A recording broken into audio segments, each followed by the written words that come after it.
ఓట్ల పండగకి సొంత ఊరికి వచ్చిన ప్రజలు అదే రోజు సాయంత్రానికి తిరిగి పట్నం బాట పట్టారు.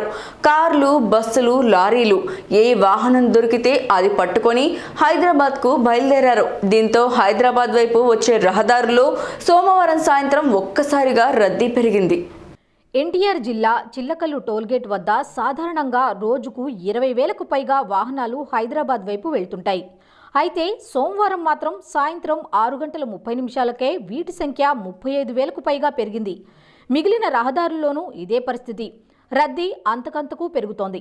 ఆంధ్రప్రదేశ్లో సోమవారం జరిగిన ఎన్నికల్లో ఓటు హక్కు వినియోగించుకునేందుకు సిటీ నుంచి సుమారు 6 లక్షల మంది ఆంధ్రాకు చేరుకున్నట్లు అంచనా. ఇది ప్రతి ఏటా సంక్రాంతి సమయంలో ఉండే రద్దీతో పోల్చితే మరింత ఎక్కువేనంటున్నారు అధికారులు. మరోవైపు సార్వత్రిక ఎన్నికల్లో ఓటు హక్కు వినియోగించుకునేందుకు వివిధ దేశాల నుంచి కూడా ప్రవాసాంధ్రులు పెద్ద ఎత్తున ఏపీకి తరలివచ్చారు. మరికొందరైతే 3-4 నెలలు ముందుగానే సొంతూరికి చేరుకుని ముమ్మరంగా ప్రచారంలో పాల్గొన్నారు. కొన్ని చోట్ల సోమవారం ఉదయం నుంచి అర్ధరాత్రి వరకు పోలింగ్ కేంద్రాల వద్ద ఓటర్లు బారులు తీరి ఓటేశారు. వీరిలో అధిక శాతం మంది సోమవారం సాయంత్రానికే తిరుగు ప్రయాణమయ్యారు. దీంతో హైదరాబాద్ హైవే మళ్లీ కార్లతో, బస్సులతో కిక్కిరిసిపోయింది. టోల్గేట్ల వద్ద గంటల తరబడి నిలబడే పరిస్థితి ఎదురైంది.